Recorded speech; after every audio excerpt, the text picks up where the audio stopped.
Special kottu සවල තමයි මේ ඉන්නේ. වව්. තියුටර් පේන ඇති කේල් කොල එකට තමයි සර්ව් කරන්නේ. ෆ්‍රෙන්ච් ෆ්‍රයිස් එක මම පැත්තකින් තියාගන්නම්. නියමයි.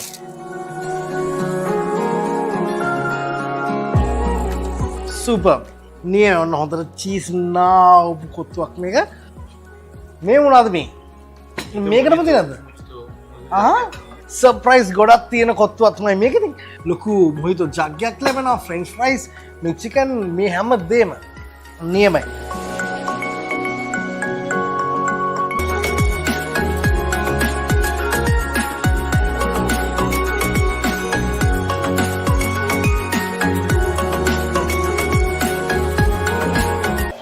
ඉතින් මෙතන තියෙනවා මොනවද සෙෆ් මේ තියෙන ಜಾති? මෙතන තියෙනවා වන්න කොත්තමල්ලි කොළ තියෙනවා, බීලුණු චොක් කරලා තියෙනවා, තක්කාලි තියෙනවා චොක් කරලා, ඊට පස්සේ කැරට් තියෙනවා, ලුණු කොළ තියෙනවා, ලුණු වල තියෙනවා. ලුණු වල තියෙනවා. රයිට්. අපි ටික ඇඩ් කරගමු මේ ටික නේද?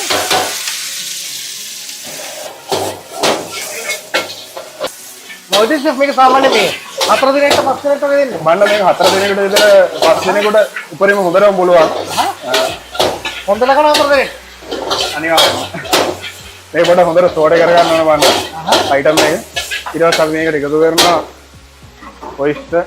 ඔයිස්ටර් එක අපි ඇඩ් කරගන්නවා. චිලි පේස්ට් ටිකක් දාගන්නවා. චිලි පේස්ට් එකක් ඇඩ් කරගන්නවා අපි. ඉතින් දැන් ෂෙෆ් අපි කලින් හම්බුනේ අපි කොළඹදී හම්බුනේ. ඉතින් දැන් ඔන්න අපි කොළඹින් පිළිමතලවට ඇවිල්ලා ඉන්නවා. ෂෙෆ්ට කොහොමද මේ රෙස්ටෝරන්ට් එක වෙනස්ම දෙයක්? මේක ස්විමින් පූල් එකක් තියෙනවා, BYOB කියලා මේ හැමදේම තියෙනවා. කොහොමද මේ එක්ස්පීරියන්ස් එක? බන්න ඇවිල්ලා මමත් ඇවිල්ලා රෙස්ටෝරන්ට් ෆීල්ඩ් එකේ පූල් එකක් රෙස්ටෝරන්ට් එකකට ආව ප්‍රථම අවස්ථාව මේක නේ. ඊට පස්සේ අපි බන්න මේක රෙඩ් කැබේජ් අනියන් කැරට් ඒ ටිකත් ඇඩ් කරගන්නවා. ෂෙෆ් දැන් මාස දෙකක් වගේ පොඩි කාලයක් පටන් ගන්න කොහොමද මේක ඉල්ලුම? බන්න ඇත්තටම අපේ බුරියානි සවාන ඊට පස්සේ සවල සීෆුඩ් සවල ඒ ටික මම දාන්න ෂෙෆ්. හරි බන්න දාන්න. මේ හැන්ඩින් එකක් විතර දාමු බන්න.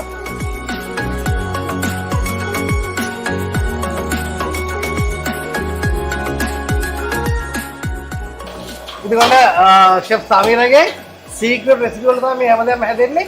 ඉතින් අපි කාලා බලමු කොහොමද රස කියලා. ඉතින් හොඳ සුවඳක් තියෙනවා. කොත්තු ටික එකතු කරනවා නේ. කොත්තු ටික ඇඩ් කරගන්න අපි. වව්.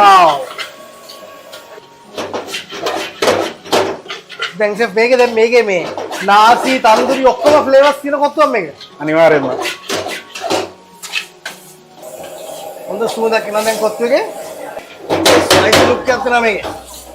බලමු ඉතින් මට පිළිම තලාවට එන්න ඉතින් දන්නේ නැහැ කොත්තු කන්න. අනිවාර්යයෙන්ම. අපි එහෙනම් සුවඳත් එක මට හිතනවා එහෙම.